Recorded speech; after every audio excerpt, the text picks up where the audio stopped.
has taken over. Let's go. It's Ferrall. Coast to coast. Steaks, chicks, stacks. You and I are going to make a lot of money. It's Ferrall, coast to coast.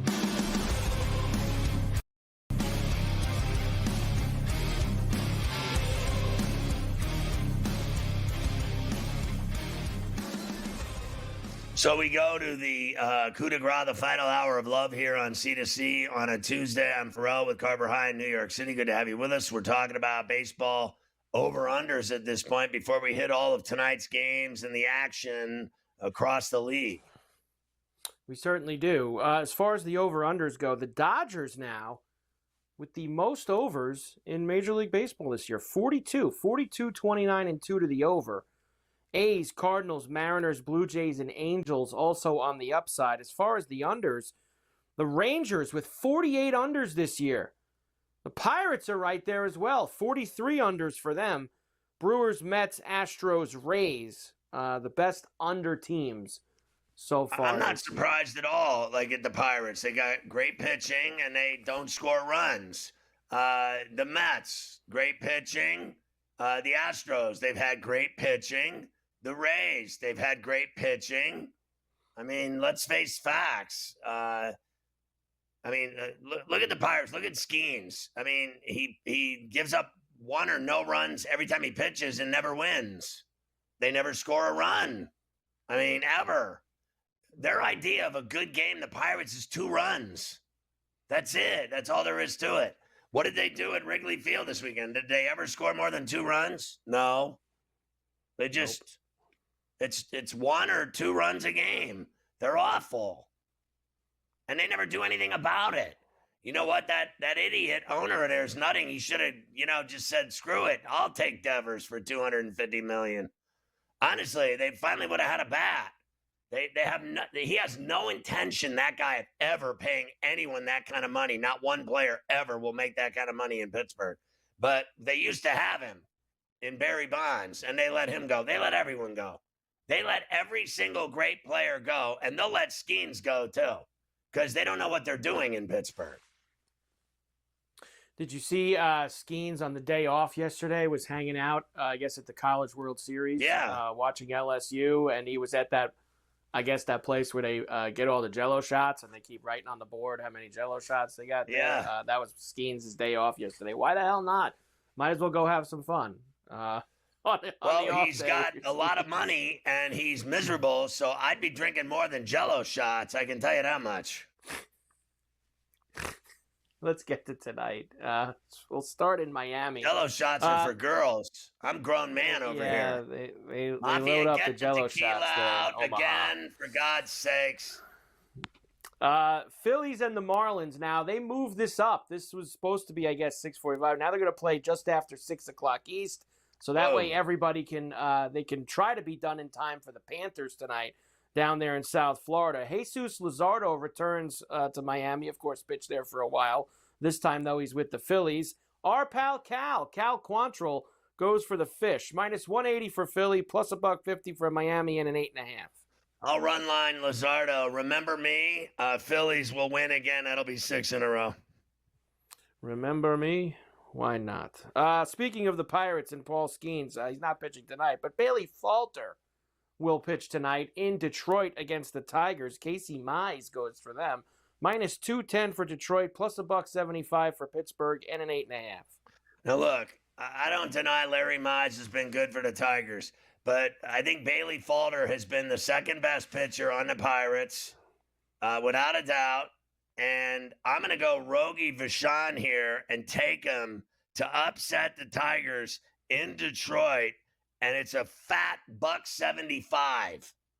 Plus 175 for a guy that's pitched as well as Falter with a low ERA. He's 5-3.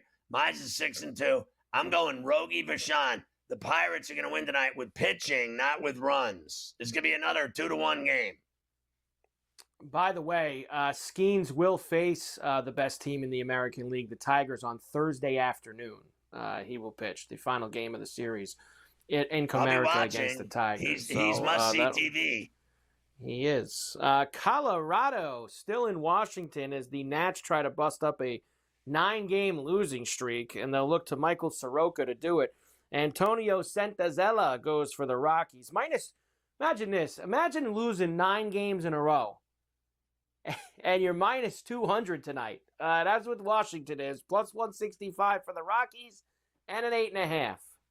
Yeah, it's because Santazella is the worst pitcher in baseball. And I know you got the Wood Doctor up, and probably somebody else as well, because it's coming tonight.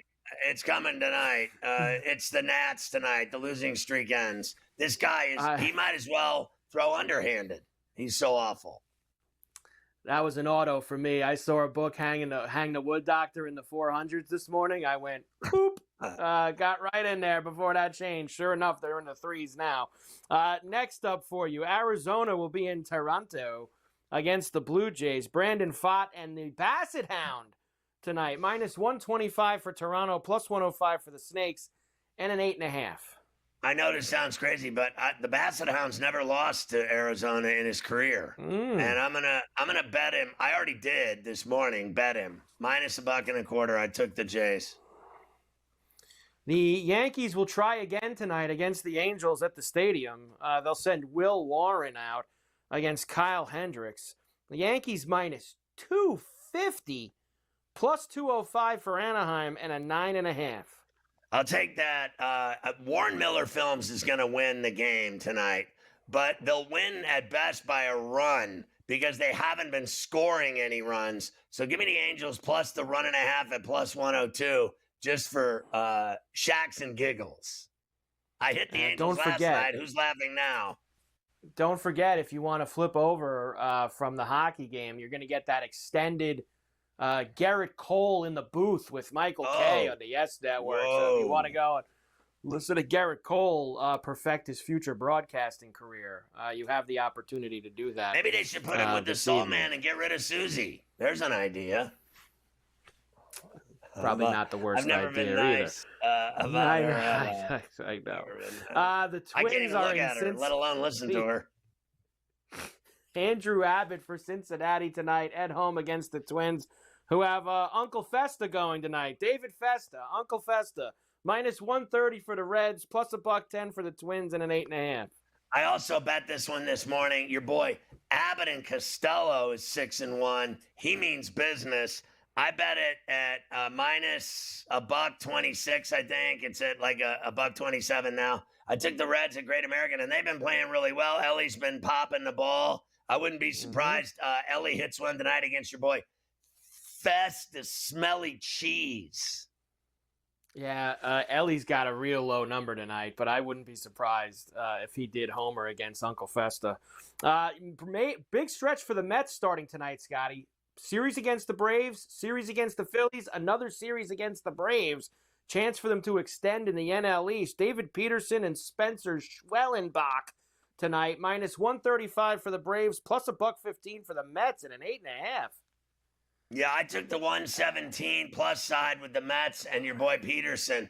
I think Schwellenbach's been the Braves' best pitcher besides Sale. So I'm going to still take a shot with the Mets tonight in Atlanta. I think the Braves suck. I know the Mets just got swept at home, but man, that's a nice price for the 45-27 first place. I mean, Mets. because they're not at home and they got swept. So go on the road, have a few beers, go out and beat the Braves. Yeah, why not? All right, we'll come later on. I got Stewie next, and then after that, we'll do the rest of the late night games and the home runs for baseball tonight. Haters. Still got a lot of good ones, including Devers' debut for San Francisco at home. Why not hit one out tonight to debut?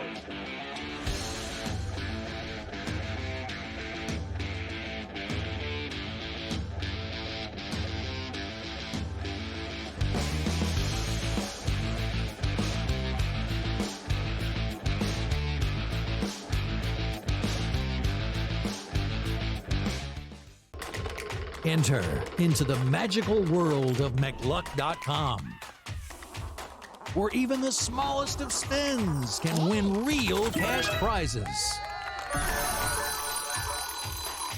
Adventure into over 1,000 of the best Vegas-style slot games. So what are you waiting for? Unlock your free welcome offer today. Join the fun where winners play, and players win. Dialing it back to his old days with St. Louis and Arizona. Buy or sell, Goldie will finish top 7 in fantasy first baseman. No, I'm going to say no. I think he'll fall off. Older player here, he'll be top 10, but not top 7 here. Top 10, I would say I'd buy it. Top 7, I'm going to say no here.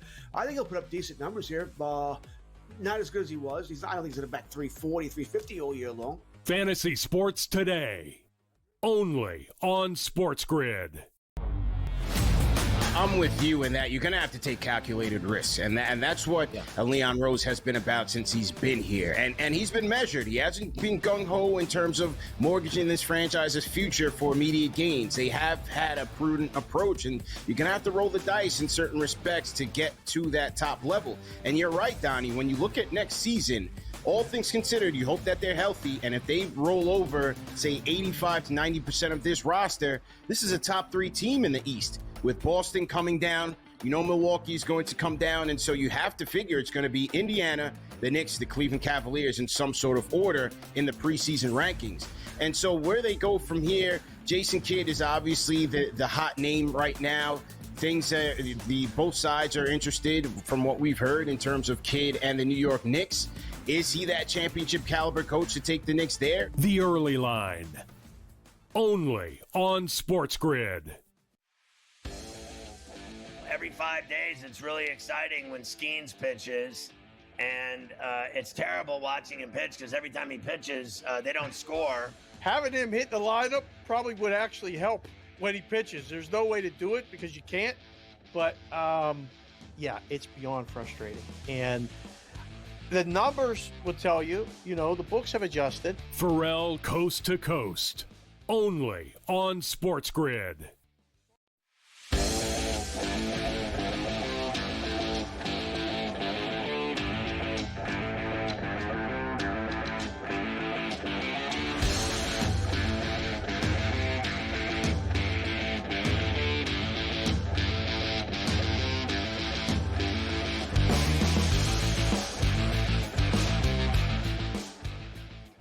And we are back, Ferrall, coast to coast, here on a Tuesday, even though it feels like a Wednesday, feels like a golf Wednesday on a Tuesday, of course, because I'm not going to be here tomorrow. But there was no way I was going to pass up not talking about one of my favorite tournaments of the year, only because I'm going to be there Saturday. The Travelers at TPC River Highlands, beautiful Cromwell, Connecticut.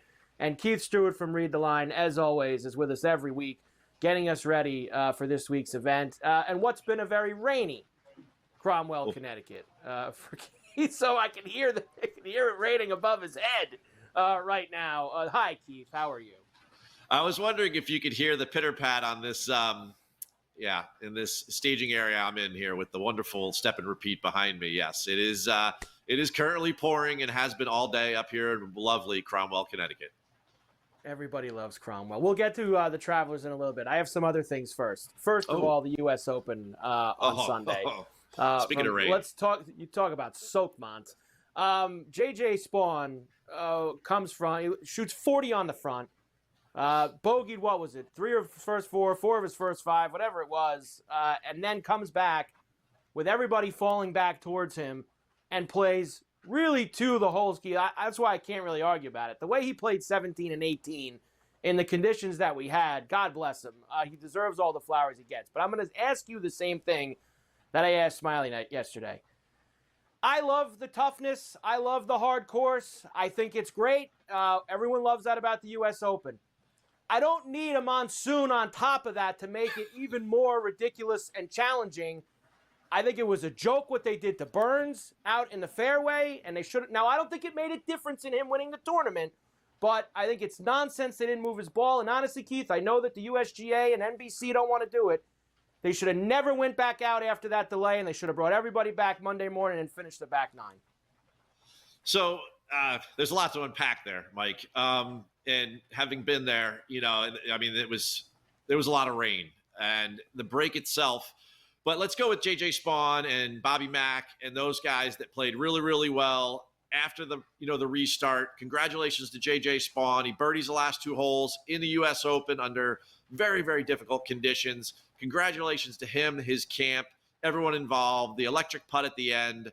I'm sure that's all people will remember. But, Mike, with a background as a PGA professional, I've run thousands of golf events and tournaments. And I know that those don't matter to the magnitude of a U.S. Open. But when you have rain to the level with which they've saturated the golf course, like what happened at Oakmont, you sit behind closed doors and you have decisions to make. Do we need to force this thing to happen today because of the day or television or whatever it is? Or can we wait till there's better playing conditions? And obviously NBC and the USGA wanted it to happen and finish on Sunday.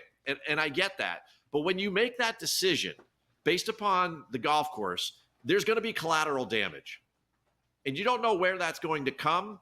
But having watched now what happened, Sam Burns and Adam Scott ended up being part of the collateral damage amongst some of these other guys and the lies that they ended up with. I mean, you could tell there was so much water in the fairway, not just for Sam Burns on 15, but the wedge shot that Adam Scott hit over the green on 11 would not happen if there wasn't water in between the ball and the grooves, right? And he said it himself. He said, I felt like I couldn't go down off the turf because it was so wet. Obviously, Burns was upset with the situation on 15. You saw all of these iron shots from the fairway for right-handed golfers get pulled left. That's water in between the face and the ball, right? I mean, it affected things in a way which brought a lot of luck to the table, and that's unfortunate. They had a very nice ending. I congratulate J.J. Spawn and Bobby Mack because they played the best of anyone out of the restart. But, man, the rest of those guys have a lot of what-ifs. They certainly do. There's a lot of what-ifs there, and I agree with you. I get NBC and USGA's position on why they sent them back out. But if I got to watch guys making full splashes in the middle of a fairway, you shouldn't be playing. That's a fairway, not a rough, that's the fairway. You can't have huge puddles of water splashing around on a fairway. You just can't. Mike, the rules of golf cover that. The problem is that if you're in Oakmont and you're taking relief from temporary water in Ohio, that's a problem. That means that the golf course is underwater and that you can't do that and that you just need to take a break and let it all kind of settle and drain. And it just is what it is. They did it for TV. They ended up with a fine finish. 5 years from now, only you and I will remember this because we had Burns and we lose, and the people that had Hovland and Scott, it's unfortunate. Yep. Like I said, I use the term collateral damage. It's a shame because they had a really good week going, but much like DJ in 2016, I don't know what about the USGA and 94 with Ernie and the temporary movable obstruction. I mean, like something about Oakmont and the USGA, it seems like a perfect marriage until they actually play. Very bizarre. All right, one other thing I'm going to throw to you too. You were there this morning. They introduced this Roll-App. This Brian Roll-App was going to be running the PGA and taking over for Jay. I guess his position's even higher. Whatever the deal is. Let me ask you this though: A, what did you think of him? And B, why can't Jay leave at the end of this year? Why do we got to wait until the end of next year? Why do we need another year and a half? Why? So he can get his farewell tour next year? They can give him a tractor at the John Deere? Like, why does Jay need another whole year? Mike, I get the sense out of everything that I've heard around the media center today and being here on property and for the introduction that we're not going to see a lot of Jay anymore, period. Ooh. There's not going to be the, Magic Johnson farewell tour or anything like that, where the guy's getting Harley Davidson and Shaq at the center of, of like the court, right? It's not happening. He's going away. He's going away, Mike, and with good reason, there's a lot of challenges that ultimately didn't work out in his favor over the last couple of years. Everyone's been wanting this to happen. The tour took their time, and I think that they picked a really nice successor. Brian Roll-App has done tremendous things to build the brand of the NFL, and the PGA Tour needs similar help. Keith, we'll come back and we'll talk about the Travelers this weekend, TPC River Highlands signature event. All the big names are there. Keith Stewart from Read the Line is there as well, the biggest name of them all. We'll hear from him when we come back. Coast to Coast on a Tuesday. We're back after.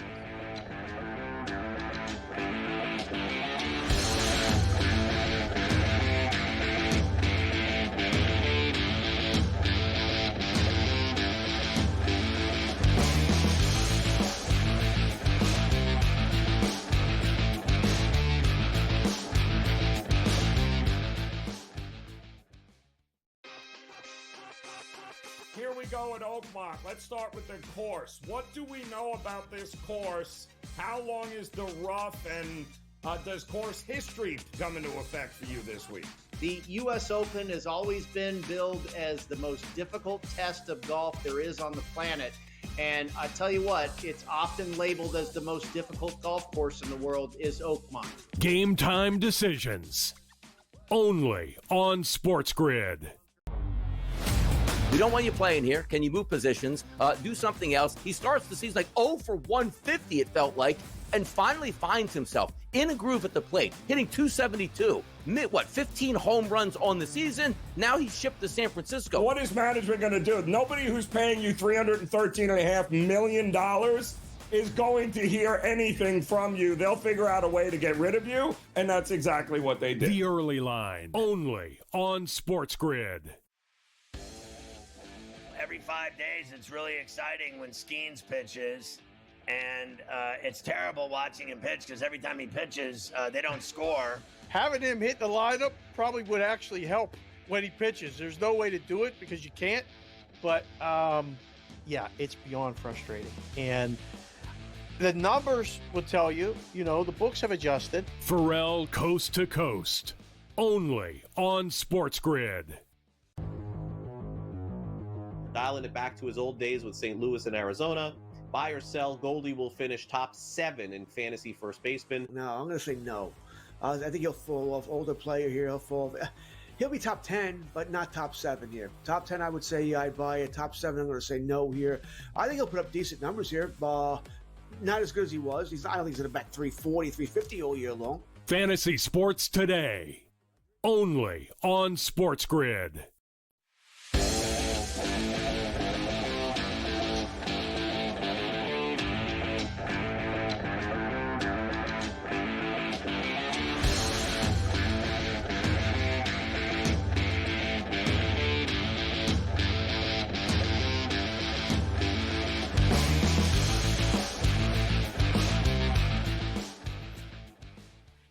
And we are back. Ferrall coast to coast on a Tuesday, even though it feels like a golf Wednesday. Keith Stewart is here from Read the Line as we get ready for the Travelers. TPC River Highlands this week, final signature event of the year as well. All right, Keith, we know how this place plays. I watched Cameron Young shoot a 59 there last year on Saturday when I was there. Furyk is like the only 58 was here at this place with Furyk. We know that we can get some low scores. Anything with the course, anything with the weather we got to worry about this week. Well, Mike, I'm sure you can hear it above me in the tent that I'm in doing this broadcast, but it is raining, and it has rained here all day. And since I know you live in the Northeast, it has pretty much rained all spring. This place is going to be soft. We've moved from Soakmont up to the River Highlands, right? It's wet everywhere. The golf course is going to be very soft, very receptive. It looks like it's in fantastic shape. I mean, it is so green because the grass is so healthy. So the rough is dense. It's not 5 inches like Oakmont. It's a couple inches. It will hamper these guys from controlling spin and trajectory, but overall, this place is going to get taken advantage of. I mean, since they turned it into a signature event, the average winning score is 21 under par in the last 3 years. We've had winners like Keegan and Xander and Scotty. Scotty had a playoff last year. Remember the protesters came out? We had Tom Kim, you and I, and they moved the pin. We're still under protest from the protesters, but neither here nor there. God. If you're going to play well here, it's a par 70 track, 6,800 yards. It's total target golf, right? You've got to put the ball in play off the tee, and once you do that, it's a wedge fest. So it's not so much that you need to be long or you need like super drivers of the golf ball. You need guys that are just have a great course management strategy off the tee, and then from there, it's attack with the wedge, and then you have to be able to putt. You know, it's par 70 scoring, which means you have 2 less par 5s in this case on the scorecard, and you have a ton of par 4s. You have to be a great par 4 scorer. And if you look at the past champions here, I mean, it's a who's who of those types of players. It certainly is. Let me ask you this from a field standpoint. When you're getting your card together, and of course, make sure you have Read the Line tomorrow morning, you'll find out Keith's card. But how are you looking at the guys that were in this thing at Oakmont all the way through all this nonsense late on Sunday? Because if I'm Sam Burns, who just lost in a playoff and then lost the way he did on Sunday, the last place I want to be is Cromwell, Connecticut this week, Keith. Like, in my eyes, What about the guys who were in it to the end, and what about the guys who missed the cut last week at Oakmont? So at this stage right now, with what we've been going through, this is our 5th elevated elite event in the last 7 weeks, right? We've had 3 signature, and this will be the 3rd, and our last one of the year. We've had 2 major championships. I'm going with the guys that are playing well. So contrary to what you just said there, I am going to go with Burns. I need guys that are going to make birdies, and I need guys that have been great with their wedges. So a guy like Burns or a guy like McIntyre or a guy like Nick Taylor that has been very good for the last couple of weeks, I am not looking for guys to find their game at this moment. These guys know they have 1 week left before they get a bunch of weeks off, and they're going to do the job. I'm not looking away from Cam Young because Cam Young might be tired, right? Cam Young has back-to-back 4th place finishes, and he shot 59 here last year, and he probably will shoot 59 here again this year based upon the soft conditions. So for me, I'm going with the guys, whether they were disappointed or not. I mean, I think Burns feels burned. I feel like he's got more to prove. He lost in Canada, and he came right back at Oakmont. He lost at Oakmont. I think he comes right back here, and he plays very well. I'm going with form this week.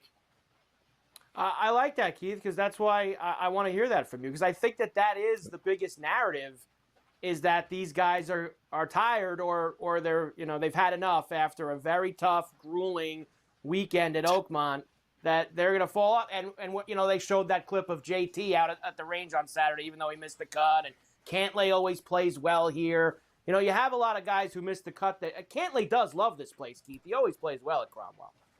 Well, here's the thing, though, and I don't doubt that he'll play well and that he'll make the cut because there is no cut. But here's the problem, right? There's other guys just playing better, And it's like people talk about the travel and everything all the time. Forget that, Mike. It doesn't matter. They weren't with me at the rest stop on Sunday night at 1 a.m. eating at Burger King, right? They rolled in here today. It's been a light day. They go for it, take the form. They had to have that big meeting with Rolap this morning with the new guy, that big players-only meeting they had to all get there for after hitting the private charter that they all got from the Travelers on Sunday night when they left Oakmont. Keith, let's have a big week. You get all Keith's picks and Read the Line tomorrow morning when he puts it out on Wednesdays. A Golf Wednesday on a Tuesday. Keith Stewart from Read the Line at the Travelers, TPC River Highlands. Keith, I'll see you next week. Rocket Mortgage next week. Rocket! Ooh, look out.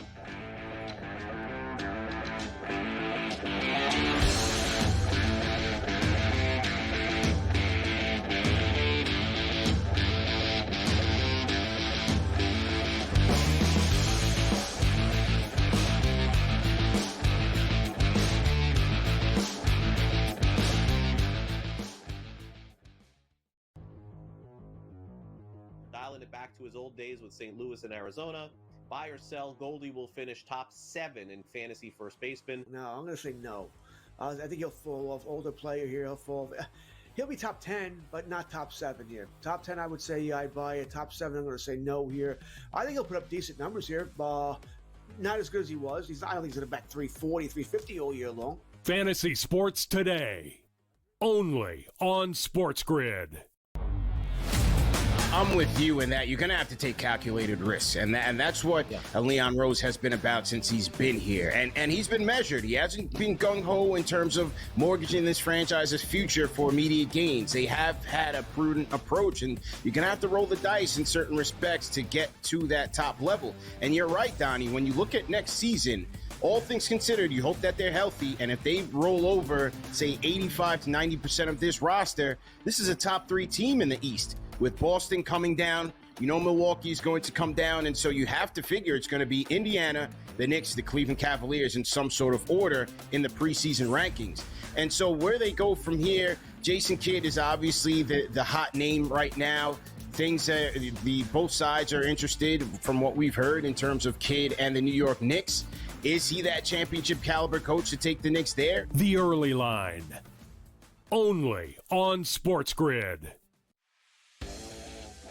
Every 5 days, it's really exciting when Skeens pitches, and it's terrible watching him pitch because every time he pitches, they don't score. Having him hit the lineup probably would actually help when he pitches. There's no way to do it because you can't, but it's beyond frustrating. And the numbers will tell you, the books have adjusted. Ferrall coast to coast. only on SportsGrid.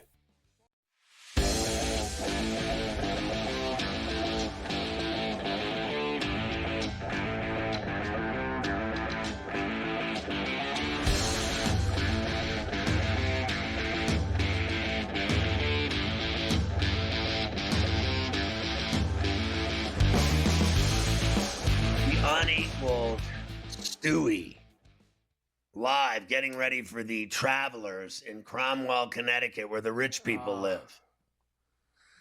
There is a lot of rich people up there. There definitely is in Cromwell, Connecticut. And Stewie, of course, hanging out. He said it's pouring there today, obviously. When does it not rain in the Northeast? But it looks pretty good, like you said earlier, when I'm there on Saturday This for round weekend, 3. it's going to be beautiful it should be very Saturday. nice.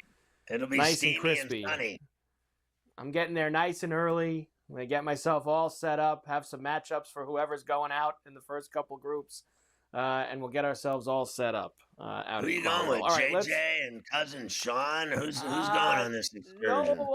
No JJ this year. I guess because he just had a baby. I guess he can't go to Connecticut anymore after having a kid. That's so over with. I have He's out of me the and club. CeeLo are going with LaPresti. Got LaPresti going with me. And I see him Lugauer. doing TV Lugauer with and JJ all the time. Your Yeah. boy LaPresti now, big star. So good for him. Going with them on Saturday. Should be a lot of fun out there. All right, let's finish all the baseball for tonight. I believe I left off in Tampa for the Orioles and the Rays again tonight. The Dean Kramer against Zach Littell. Minus 115 for the Rays, plus minus 105 for the O's, and a 9.5. Yeah, I'm not getting off of the Rays at all. And in fact, I think that price is embarrassing. At minus 115, is that what it's at? I mean, I'm on the Rays until proven otherwise. They win every night. They do win every night. That is for sure. The Cardinals will be in Chicago. Both Chicago teams home here over the next couple days, which usually doesn't happen very often. Matthew Liberatore for St. Louis. Shane Smith goes for the White Sox. Cardinals minus 130, plus 110 for Chicago, and an 8.5. Yeah, too bad I got Smith at plus 112. I'm going roguey here. Give me the White Sox on the south side to beat Liberatore, who's awful. I mean, I'll give him this. Yeah. He's got a lot of work, a lot of innings, but he gives up runs. He does give up runs. Kansas City had a real bad week last week, right? They got swept at home by the Yankees and the A's. Now they go to Texas to see the Rangers. Seth Lugo will go against Jack Leiter tonight. Rangers minus $130, plus 110 for Kansas City, and an 8.5. Yeah, the Rangers have been winning. They've been playing really good. They're 500 finally. I'm going to stay that way and go Leiter and the Rangers at Globe. Milwaukee will also be in Chicago, except they'll be at Wrigley Field against the Cubbies. Chad Patrick and the immortal Ben Brown tonight. Cubs minus 155. Plus $130 for the Brewers, and a 9.5. Yeah, like Brown doesn't win. He gives up boatloads of runs. I'm going again here. Dog day afternoon. Give me the Brewers at plus $133. And I think Patrick, is decent. He doesn't give up a lot of runs. He doesn't win a lot. They don't score a lot when he pitches, but his ERA's in the threes. The other guy gives up 6 runs a game. I'll take a shot with the Brewers here tonight. The Brewers aren't bad. I mean, what do the Cubs have? 5 more wins? They do. Red Sox and the Mariners in Seattle again tonight. It'll be Walker Buehler against Brian Wu. Minus 175 for Seattle, plus $145 for Boston, and a 7.5. I went with Seattle last night and got worked. So I'm going to take Buehler and the Red Sox again. They're so stupid that they got rid of Devers that they're winning every night. And it's not because of that, I'll tell you that much. And Buehler is solid. He's as good as Wu-Tang Clan. Give me the Red Sox again, especially at that price, $1.43. $1.43. That is what you can get there for them. Next, the Giants, of course, at home tonight. They have the Guardians coming into town. Robbie Ray, who's been outstanding, against Slade Ciccone. Giants are minus 150. Guardians plus $125. 7.5 to total. Devers is there. He's actually having his press conference in San Francisco right now. I believe the assumption is, Scotty, that he will be in the lineup tonight. I know there was some question of that earlier, but it does sound like he is going to play, although that is not official yet with the lineup. I mean, you got to be kidding me, right? Like, you got this guy and you're not going to play him? Can you imagine buying a ticket tonight to go see the Giants at Oracle to watch Rafi Devers play, and they're not going to play him? Like, you got to be kidding me. They're going to play him, and Robbie Ray's going to cook the Guardians. I'm run lining it at plus 144. Give me the Giants at home easy. Yeah, I'm pretty sure he'll be in the lineup. That would be, if he's having the press conference, he's there. I mean, what are they going to tell you? It was a long trip. I mean, he would have been playing last night with Boston in Seattle, so calm down. Astros and the A's again in Sacramento. Jason Alexander, not George Costanza, Jason Alexander, and JP Sears and Roebuck. Minus 120 for the Astros, even money for the A's, and an 11.5. It is Jason Alexander from Steinfeld, so I'm taking the A's. The guy's got an 18 ERA. Give me Sears and Roebuck. I didn't realize this. He's allowed, I believe, 3 homers in 6 innings. That's not a good ratio for Jason Alexander. We have to get some A's on the list tonight for some long balls. They could tee off. Although it was a 3-1 game last night, I was surprised. Hopefully tonight they get it going. And finally, the Padres and the Dodgers at Chavez Ravine. Randy Vasquez goes for San Diego. What's become like a nightly occurrence for the Dodgers now, I guess it's going to be some kind of bullpen game. They have no idea who's going to go. Yeah. Oh, that's right. That's right. That's who they're throwing out there first. But they're still minus 215 anyway. Plus $180 for the Padres and a 10.5. I'll take the Padres tonight at plus $180. They got as good a shot as ever. If the Dodgers are going to keep rolling out bullpen guys to do their pitching, I'll take the Friars tonight with an upset at Chavez Ravine at that gigantic payoff of $180. That is a gigantic payoff indeed. All right, how about some long balls for tonight? You want to go a little tater time? Taters, let's do it. I'm going to start in that Houston A game because I do think it's going to get spicy. And even with this guy Alexander going, we'll add some A's. But JP Sears and Roebuck, he gets touched up all the time for dingers. Christian Walker at plus 350. We're going to start with him.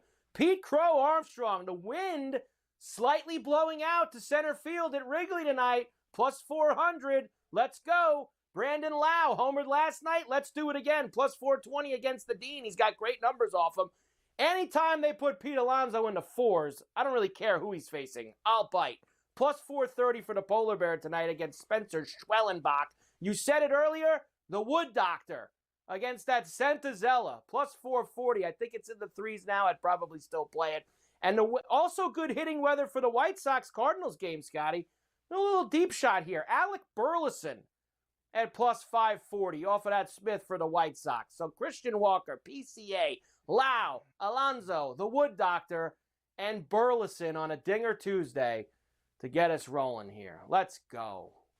I'm all for it. Sign me up. What do I got to do? Where do I sign? Sign it up. Why not? We might as well go ahead and do it. All right, we'll come back. Are you ready for tonight? Game 6, Stanley Cup Final, Oilers and Panthers. Hockey. Everybody loves hockey, Scotty. I know you're excited for Game 6 tonight.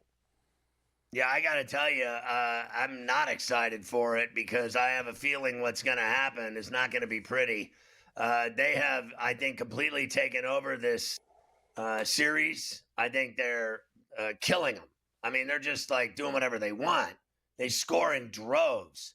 They've got, 6-1, 5-2. I mean, the games are embarrassing.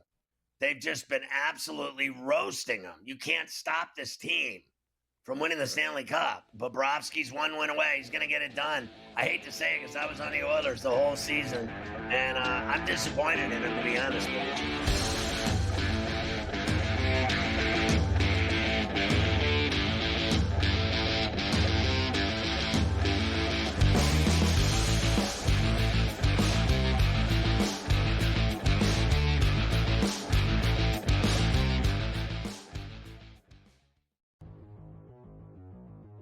dialing it back to his old days with St. Louis and Arizona. Buy or sell, Goldie will finish top 7 in fantasy first baseman. No, I'm going to say no.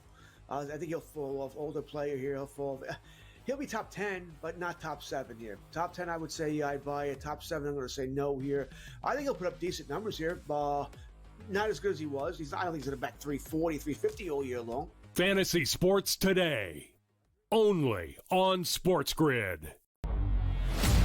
I'm with you in that you're going to have to take calculated risks. And that's what Leon Rose has been about since he's been here. And he's been measured. He hasn't been gung-ho in terms of mortgaging this franchise's future for immediate gains. They have had a prudent approach, and you're going to have to roll the dice in certain respects to get to that top level. And you're right, Donnie, when you look at next season, all things considered, you hope that they're healthy, and if they roll over, say, 85 to 90% of this roster, this is a top 3 team in the East. With Boston coming down, Milwaukee's going to come down, and so you have to figure it's going to be Indiana, the Knicks, the Cleveland Cavaliers in some sort of order in the preseason rankings. And so where they go from here, Jason Kidd is obviously the hot name right now. Both sides are interested from what we've heard in terms of Kidd and the New York Knicks. Is he that championship caliber coach to take the Knicks there? The Early Line, only on SportsGrid.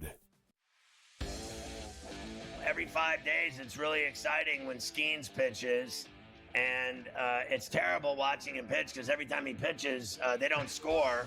Having him hit the lineup probably would actually help when he pitches. There's no way to do it because you can't, but yeah, it's beyond frustrating. And the numbers will tell you, the books have adjusted. Ferrall Coast to Coast, only on SportsGrid.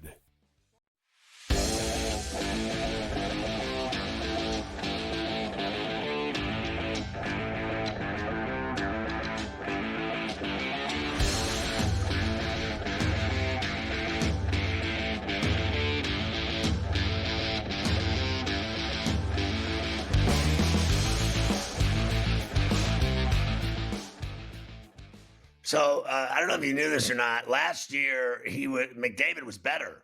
He had 11 points through the 24 playoffs through 5 games compared to 7 through 5 games in this year's final.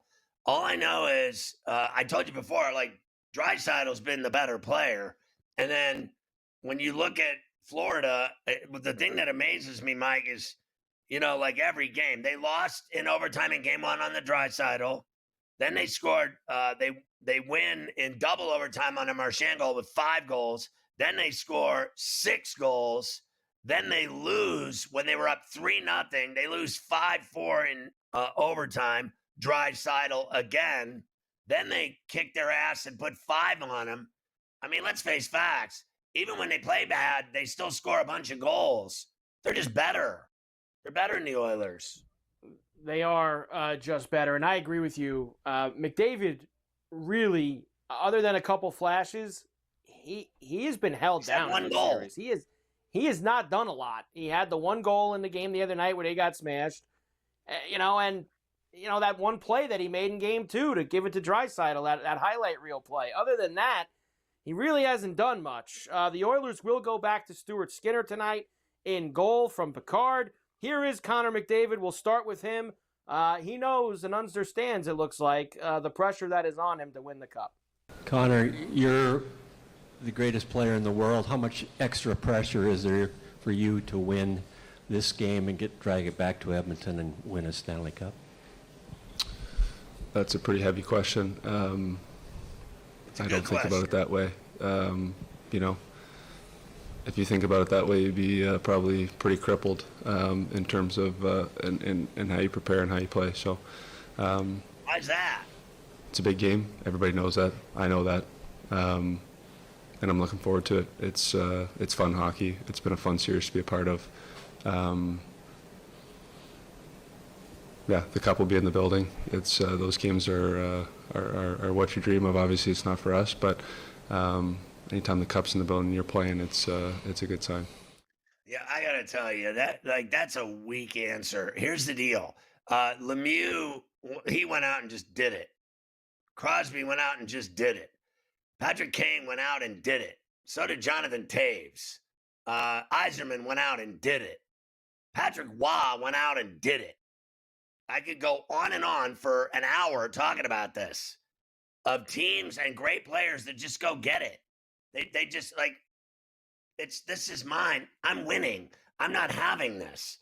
You remember the one clip they show of Sullivan in the Penguins locker room that they show in these clips this year at the Stanley Cup playoffs? He's like, enough of this already. Let's just finish this. Like, this guy, I cannot believe my eyes that this guy's not going to win a Stanley Cup. I can't believe it. Because you know what? They have shut his ass down. He has been utterly worthless. I mean, let's just get real. 1 goal and 1 nice assist, six assists in the Stanley Cup Finals. I mean, Bennett does more when he's sleeping.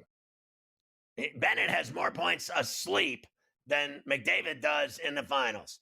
And then you can't even question it. Draisaitl's been the best player, but Florida's got several guys that are playing better than both of them.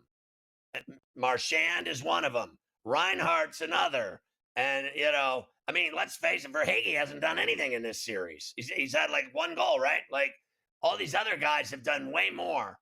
And it is astonishing to me that Connor McDavid is now, I'm going to start saying it, the most overrated, greatest player in the world. He's overrated. He's faster, he's better, he's more talented, he's got everything, but he doesn't win. He doesn't win it. He doesn't win it. He is not winning the Stanley Cup. You can smell it, right? And if he gets it done, then what? I'm not going to sit here and go, I told you all along. I've lost faith in him because I was on him the whole season. I thought the guy was going to get the Stanley Cup. He's that good. But apparently, he's not. He's done nothing in this series. Let's stop with all this. Like, you're the greatest player in the world. What's it like to have this kind of pressure on you? Well, it's awful, actually, because I never get it done. That's what he should have said. I mean, he never gets it done. And he won't be back in the Stanley Cup Finals next year either. They're not going 3 years in a row. I find it, listen, you know, I said all year I didn't think they'd go back 2 years in a row, and they did. I really will bang the drum that they won't go back 3 years in a row for next year. That I will absolutely do. We'll go to Tkachuk next, Luke. Of course, Tkachuk, last year it did take them 3 games before they finally finished off the Edmonton Oilers. He knows this is not going to be easy. Yeah, well, it's going to be a tough test. You know, he's desperate to win a cup. So are we. You know, we've worked so hard this year and gone through so many ups and downs and so much. It's been a grueling year. It's been a tough, guys fighting through injuries, guys, up and down years, and for us to be in this position right now, like, we've worked so hard for this, and so is he and the rest of the Oilers as well. We're all here for a reason, but he's obviously a talent like nobody else in the league. So it's so hard to shut him down. I don't think you can shut him down. You can just try to limit. But you guys have shut him down. So we've got guys in there that I hope are ready for the challenge, because it's going to be a big test for us. And what a nice guy you are in the press conference. Oh, you're so nice. As they have completely shut him down and ruined his life. That's exactly what they've done to him. They really have. They've completely shut him down, and they've ruined his life. And they will try to raise the cup for the 2nd year in a row tonight. I will, because of time, I will wait and start the leftover portion. Due to time constraints. Due to time constraints, I will start the leftover portion with all the numbers for game number 6 tonight and find out who you like. You've kind of laid the breadcrumbs already for who you like, but I will give you all the numbers when we come back. Top 4 picks in 2014 are all in the final. Ekblad, Reinhardt, Draisaitl, and Bennett. And let's face it, Ekblad, Draisaitl, and Bennett and Reinhardt, they've all been really good. Everybody's played well in the Stanley Cup final, that's for sure, which might be over tonight. We shall see.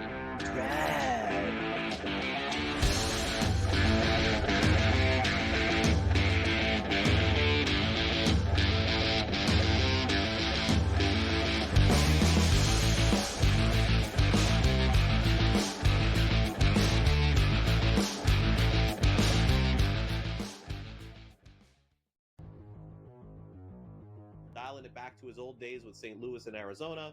Buy or sell, Goldie will finish top 7 in fantasy first baseman. No, I'm going to say no. I think he'll fall off. Older player here. He'll be top 10, but not top 7 here. Top 10, I would say I'd buy it. Top 7, I'm going to say no here.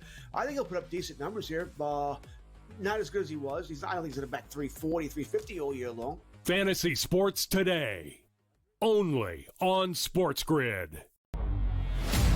I'm with you in that you're going to have to take calculated risks. And that's what Leon Rose has been about since he's been here. And he's been measured. He hasn't been gung-ho in terms of mortgaging this franchise's future for immediate gains. They have had a prudent approach, and you're going to have to roll the dice in certain respects to get to that top level. And you're right, Donnie, when you look at next season, all things considered, you hope that they're healthy, and if they roll over, say, 85 to 90% of this roster, this is a top 3 team in the East. With Boston coming down, Milwaukee's going to come down, and so you have to figure it's going to be Indiana, the Knicks, the Cleveland Cavaliers in some sort of order in the preseason rankings.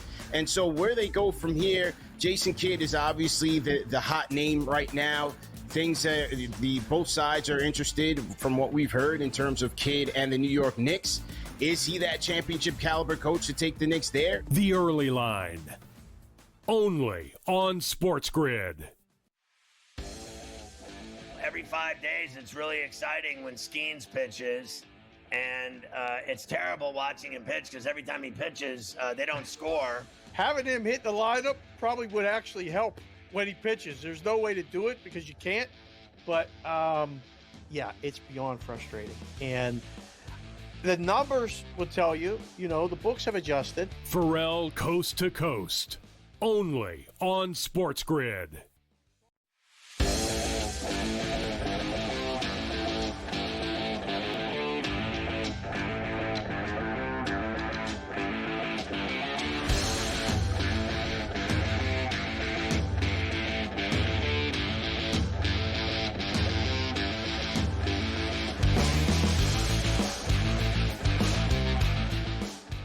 Everybody loves leftovers. Everybody does, and we will finish with the numbers for tonight. Game number 6 in Sunrise. Florida Panthers, I got them right now at this moment. Look at this. It was 146 this morning. I got it bumped up to minus 164 right now at this very moment. Plus 136 for the Oilers, and a total of 6.5. Yeah, so hit those first 10 bets, like 4 money lines, 4 totals, hit the overtime prop, hit the Draisaitl overtime winner, and then hit a wall in Game 5. I thought the Oilers would win and got burned on that. They still hit the over, hit that. Now tonight, I want the Oilers to keep the bet alive of them winning the Cup. I want them badly, but there's no way I'm betting them tonight against this team. Not only that, I actually think they'll puck line them. I think they'll beat them by more than 2. I really do. I think they'll finish them off tonight. I hope they don't, but I think they will. I actually believe it's going to get ugly, and they're going to win. How about late a goal and a half at plus 146? I think the Panthers will get it done, even though I don't want it to happen. I think Edmonton finds a way tonight. And then Florida beats them in Edmonton on Friday. I think that we need and want this game on Friday night. This Game 7 for all the marbles. So maybe, you know what? Maybe we talked about how bad McDavid's been. Maybe like 2 goals from McDavid tonight, like something like that. Like maybe he steps up and has Herculean effort. Heaven forbid that he finally does something. The greatest player in the world is back to Edmonton for a Game 7. Let's see if he can do it. All right, rest of the leftovers. Arkansas pitcher Gage Wood. We talked a little about him yesterday. The 3rd no-hitter in College World Series history, sets the College World Series strike rate. 19 strikeouts with a no-hitter? That is ridiculous for him. And I know Arkansas plays UCLA today, I believe, and the winner would play LSU tomorrow, if I have my College World Series bracket right. I think I just watched Louisville beat Oregon State and eliminate them. That would mean Louisville would play Coastal Carolina tomorrow. So I've got the bracket and everything out for the College World Series. I've got Yeah, I know the guy. If we didn't get that, Don't the pronounce guy it with wrong, or he'll beat you up. Pronounce the name wrong. Steelers give an extension of safety to Sean Elliott, 2 years, $12.5 million for him. Ryder Cup's around the corner. Rory McIlroy is the first to automatically qualify for the European team. Rory and Scotty Scheffler. Can't wait for the new book to come out about him. That have always gone out there. Jay Monahan will leave the PGA Tour as commish at the end of the 2026 season. Of course, Brian Rolapp was introduced this morning in Cromwell, Connecticut, at the Travelers. All the players were there. Smiles and handshakes for everybody as he came over from the NFL and will now run golf. The grandson of former Tennessee coach Philip Fulmer, J.P. Peace, commits to Tennessee as a linebacker for the 2027 class. Fulmers love the orange. Whoa, Coach Fulmer getting involved there. And finally for me, Otani's ex-interpreter, your boy Ippy Mizuhara, reported to a Pennsylvania prison to begin his 5-year sentence for bank and tax fraud, or as some still think, taking the fall for Otani. Some still believe that. Your boy Ippy into the Pennsylvania prison. 5-year stretch in Pennsylvania with all the mosquitoes. So, Ferrall finished. Matthew Perry's doctor agrees to plead guilty to giving him the ketamine that killed him. That's basically what he agreed to. I gave him the ketamine that killed him. That's what that is. That guy won't be practicing medicine anytime soon. R. Kelly overdoses, rushed to the hospital. He says the prison, they actually tried to kill him. They gave him too many drugs. They OD'd him. A maniac barges into a New York City courthouse and slashes officers in the neck and face in a chaotic scene. A guy came in, started cutting people into pieces. A man posed as a flight attendant and scored more than 120 free flights. You know, that sounds like a great movie. Just kidding. Teen dies after slipping on the rocks and plunging 50 feet down a Washington waterfall. Isn't this scenery beautiful, Mom? There he goes. I can't have it. Front Office Sports today is next on GTD, then In-Game Live, then Sports Rage with Morency, Catch Carver, and Lacey tonight at 8. Get my app, search Ferrall, it's badass. We'll see you tomorrow. I'll be with the Prime Minister at 3 on Coast to Coast.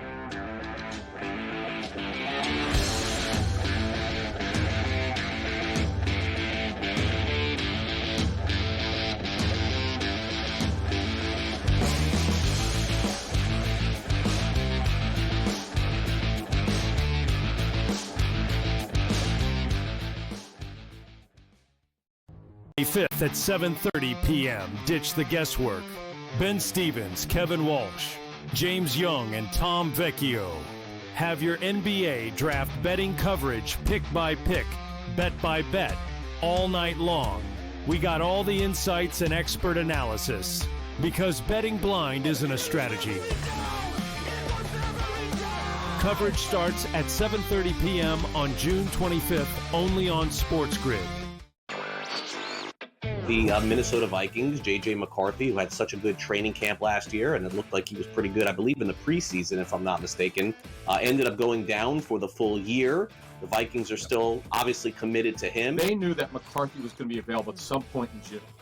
And McCarthy actually went on record last week and confirmed 2 weeks ago he was cleared medically. He did work last week. And he's going to be their starter. Newswire, only on SportsGrid. I'm with you in that you're going to have to take calculated risks. And that's what Leon Rose has been about since he's been here. And he's been measured. He hasn't been gung-ho in terms of mortgaging this franchise's future for immediate gains. They have had a prudent approach, and you're going to have to roll the dice in certain respects to get to that top level. And you're right, Donnie, when you look at next season, all things considered, you hope that they're healthy, and if they roll over, say, 85 to 90% of this roster, this is a top 3 team in the East. With Boston coming down, you know Milwaukee is going to come down, and so you have to figure it's going to be Indiana, the Knicks, the Cleveland Cavaliers in some sort of order in the preseason rankings. And so where they go from here, Jason Kidd is obviously the hot name right now. Things that both sides are interested from what we've heard in terms of Kidd and the New York Knicks. Is he that championship caliber coach to take the Knicks there? The Early Line. only on SportsGrid.